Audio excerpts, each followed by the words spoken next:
Merlinsports. Hello, everyone. This is Fenomena Merlinsports, and joining me today is DDawg. How are you doing, sir? Doing well, my friend. Doing well. Just taking in a little bit of the championship game. And I know that we had an unbelievable playoff weekend for divisional round, so I'm sure we're going to touch on that as we preview the upcoming conference championships, which are now set. So we have the NFC Conference Championship, which is Washington Commanders at Philadelphia Eagles. And then we have the AFC Conference Championship, which of course is the Buffalo Bills heading into Kansas City to face the Chiefs. So let's circle back to that. Well, let's start with the NFC one. So Washington Commanders heading to Lincoln Financial Field and what would be the third meeting of the season against the Philadelphia Eagles. And they split the season series one game apiece. And of course, Washington coming off that shock upset of the number one seed, Detroit Lions, and Philly overpowering the Rams in snowy conditions in Philadelphia to propel them to the conference championship. So what do you think of this matchup and how are you seeing this game playing out? This is a very interesting game. Obviously, you mentioned that this is a division rival game. They played twice already for the year, and Washington won the last game. Jalen Hurts didn't play in that last game, so I think that's important to note. But looking at this game, it's a battle of, to me, the MVP of the league, which is Saquon Barkley, against the Rookie of the Year, which is Jaden Daniels. And I'm going to go with an upset, man. I think Washington's on a roll. They're like a team of destiny. You look at their first round game. They played against Tampa Bay. They win the game on hitting the upright and bouncing through the goalpost for a field goal to win the game at the end of regulation there. And then they go into Detroit, and I don't think anybody gave them a chance against Detroit. Detroit's been the best team all year, at least in the NFC, and they just took it to Detroit. They showed no fear. They scored at will. The Detroit defense couldn't stop them, and so going in against Philadelphia, Philadelphia's lucky to win that game against the Rams. I think the weather played a factor.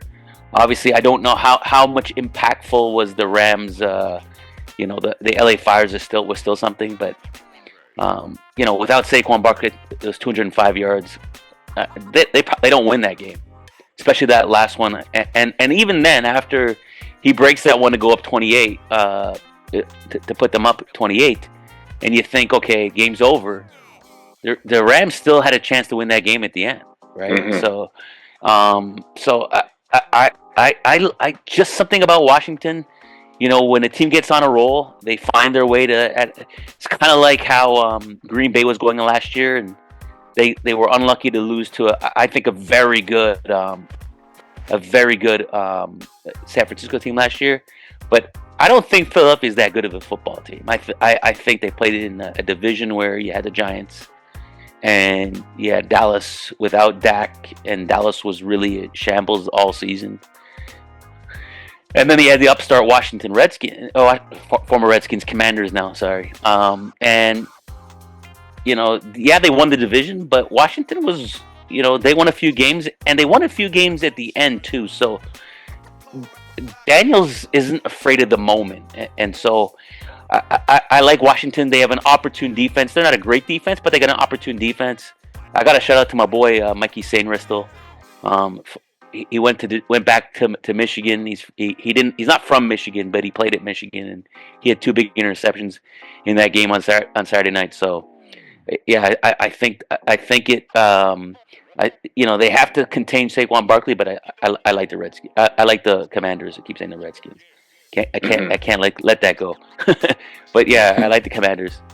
Well, if Washington goes on to the Super Bowl, I think Commanders, will, it might erase all memories of their former team name if they can actually make the Super Bowl and perhaps win. I think that'll kind of cement the rebranding to the Commanders. Yeah, we're still getting used to it.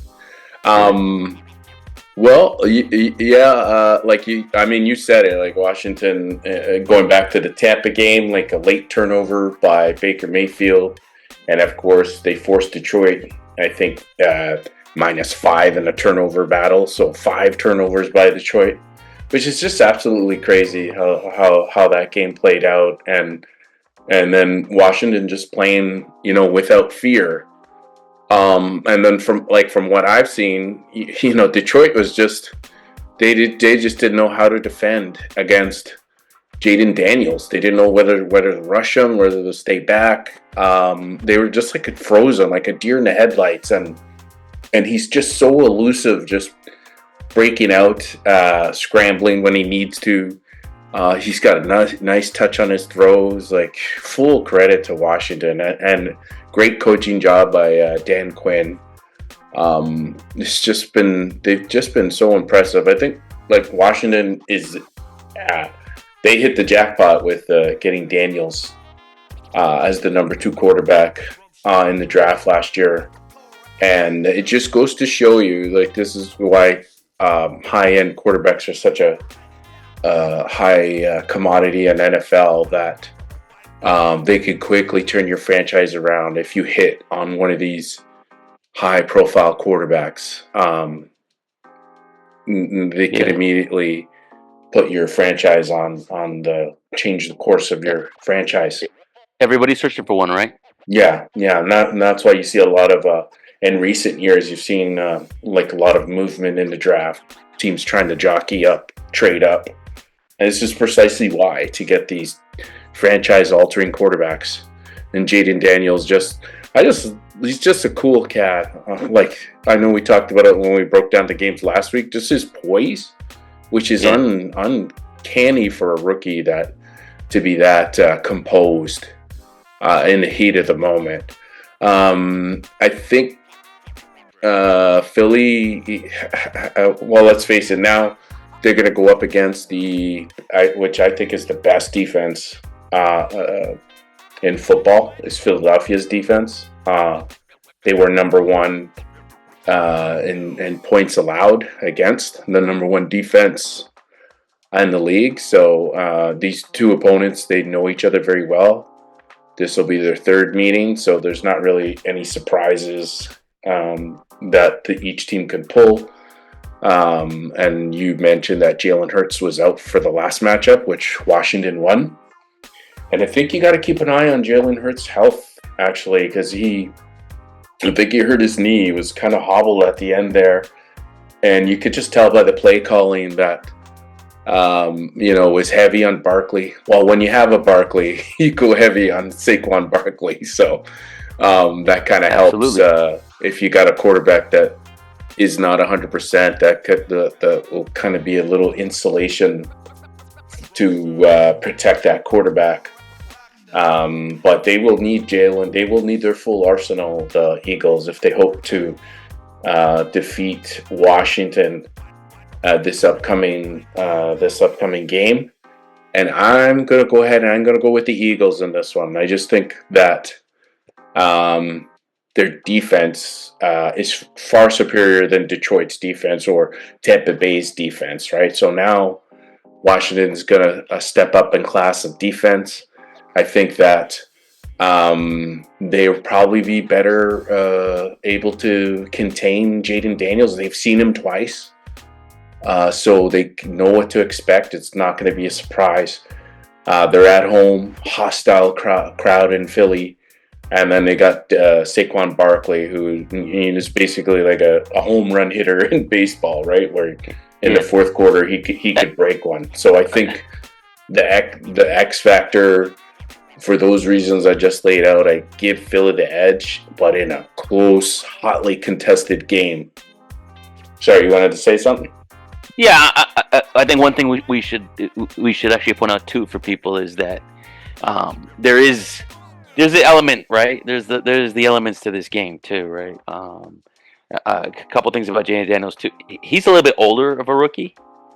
I mean, he was in college for 5 years, right? I think that's like Bo Nix was in college for 6 years. So I think that helps those guys who've been in college for a longer period of time than the guys who come out early, like Caleb Williams, like a JJ McCarthy, who they weren't as, you know,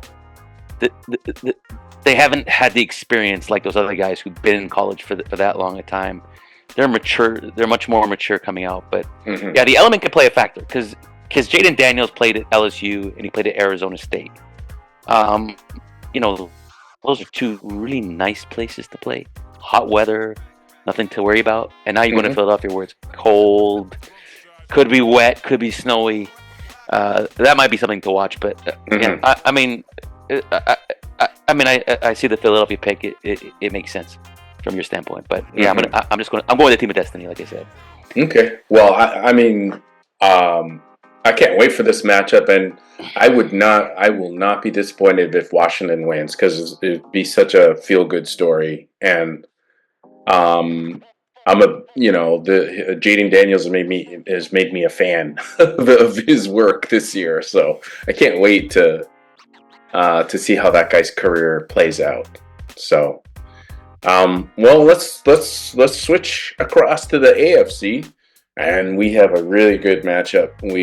Which pits the Buffalo Bills going into Kansas City to face the Chiefs. So this is basically one seed versus 2 seed. This will be at Arrowhead Stadium, and this is the late game on the schedule, 6:30 game. And these two teams met earlier this season, and of course the Bills handed the Chiefs, I believe it was their first loss of the season at that point. So, yep. And KC kind of took care of business against Texans. Texans hung in there, give them full marks. They made KC earn that victory, and in Kansas City style, they didn't care how they win. They gave up the safety at the end. I'm sure lots of bettors who bet KC on the spread got screwed on that. And we mentioned it last week. KC doesn't care about Vegas. They don't care about style points. They don't care about anything except winning that game. Yeah. Yeah, and, No, you're right. I mean, Casey. People always say Casey's lucky. Casey's lucky. They've ridden luck all season and stuff like that with 1-score games and all that. But I always say, when you know how to win, you know how to win.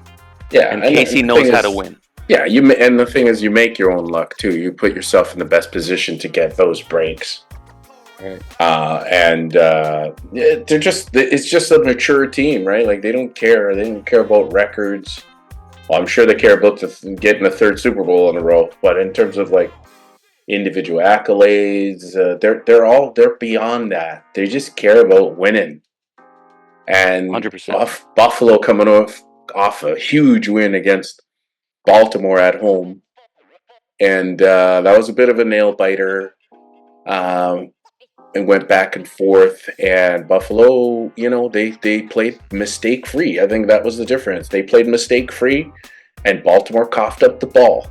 And when you do that, you often lose. And even if Mark Andrews caught that 2-point conversion and tied the game, there was still kind of a lot of time left for Josh Allen to head down the field and put them in field goal position. I think they still had all their timeouts, so that might not have been going to overtime might not have been a guarantee at that point.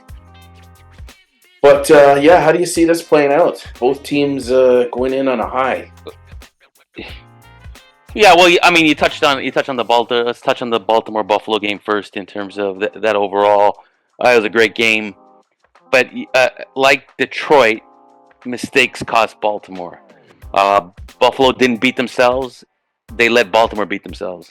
But it was tight. I mean, they could easily win the game. And if I'm not mistaken, I think because I missed part of the game, but if Baltimore went for 2 twice and missed both times, and that's huge, right? Because if they had just kicked 2 extra points, the game's tied, right? But I think they went for 2 when it was down 20, when they were down 21-19, and I think you just go for. I think you go for 1 there, right? I think you go for 2 when you need to really need to go for 2. But to this game, Kansas City Buffalo, all year it's been a 3-horse race in the AFC as far as I was concerned. You got Buffalo, you got Baltimore, and the one team they wanted was Kansas City. And Buffalo's beaten Kansas City in the regular season, but they haven't beaten them in the postseason. I mean, they had a great game, I think, two years ago, back and forth. They scored like 20 points in like 2 minutes. I mean, it was just amazing to watch that game. Great football, and and course, you know, Buffalo really yes. wants to get there. They want to get over that hump. But I like Kansas City. I just don't see Buffalo getting over that hump. There's just something about playing Kansas City in Kansas City. It's hard to win at Arrowhead, and these guys know. I mean, these guys are really good at it. Yeah, I like Kansas City. They're not pretty, but they're effective, and they know how to win. They're never phased. Nothing in their arsenal phases them. Mm-hmm. Right? If they're down, they know they can score at any time. Right? They believe it, and they got some weapons. They haven't used them all, but they have a lot of them. And Buffalo's got some good weapons too. But I just think Kansas City, when push comes to shove, they'll find a way to win this game.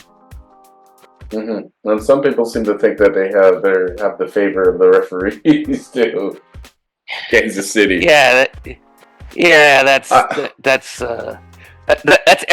every opposing team's argument when it happens. Yeah.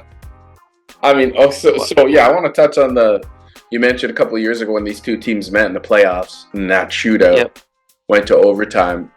And it's because of that game that they changed the overtime rule in NFL, where each team gets a possession if the other team scores a field goal first. It's because of that game.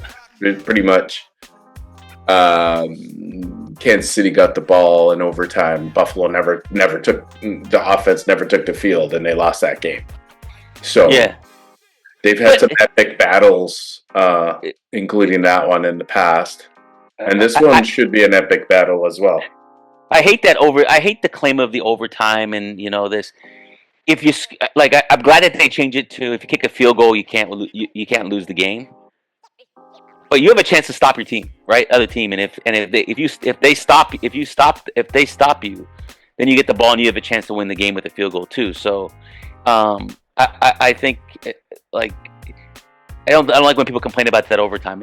They scored a touchdown to win the game. That's what you got to do, right? And you got to, and as the defense, you got to stop it, right? I know it's luck of the coin toss, but.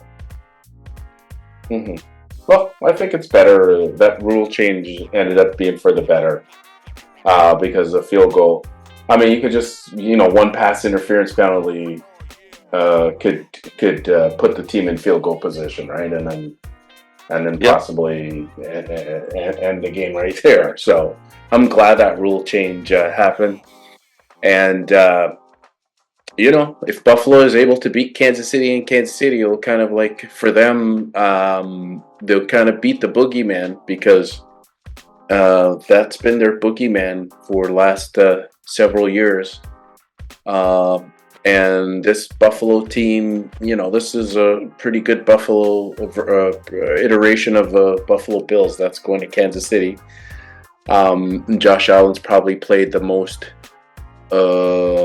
mistake-free football of his career. I think it's safe to say, he cut down the turnovers this year, and I guess it's also the offensive coordinator has helped immensely in that regard.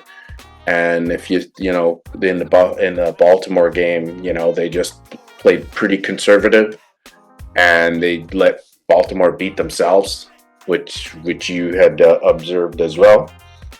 But I also agree. There's just something about Kansas City, especially at home, that they just find a way to win, no matter what it looks like. Just that they will have one more point than their opposition, and they're happy. And I think that's how it plays out here, that they will just squeak out the win. And it'll probably end up in heartbreak for Buffalo. Some late drive in the fourth, set up a game-winning field goal or something like that. So these guys know how to win Kansas City, right? They know how to win. That's just their psyche, in terms of sports psychology, right? when they're down, and they never panic. Andy Reid, will be one of the best, known as one of the best coaches in history. And then, of course, the players that they count on, Mahomes and Kelsey. We saw playoff Kelsey against the Texans, where he had over 100 yards. And then, of course, Pacheco and Kareem Hunt, Hollywood Brown. They got some stars. And Chris Jones on defense, right? Like, they're as good as Baltimore's defense was against the run. Like,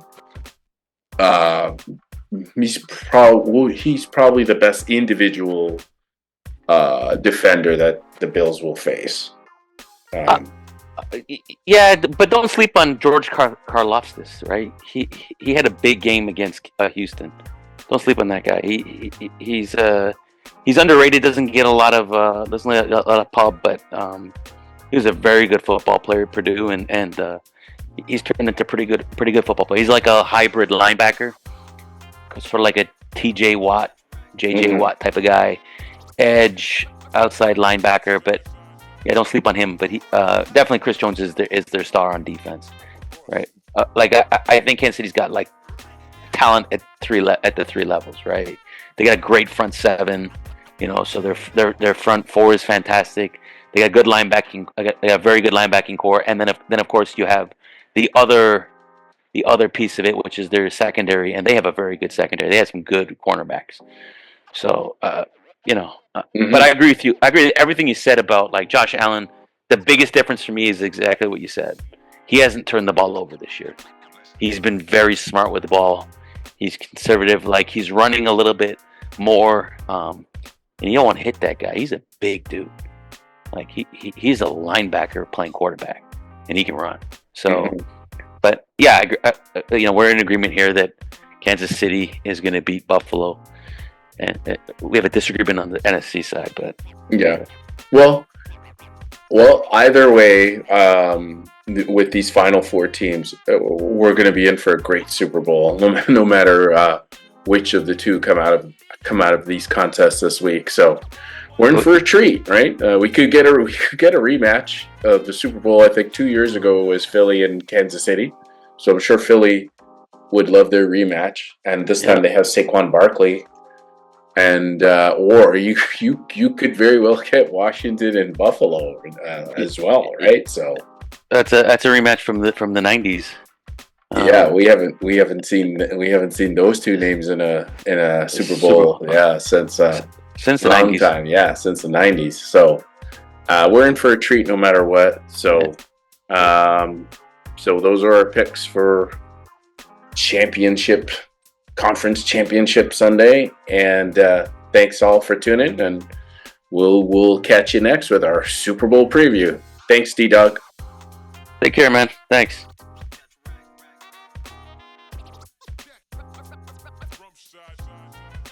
From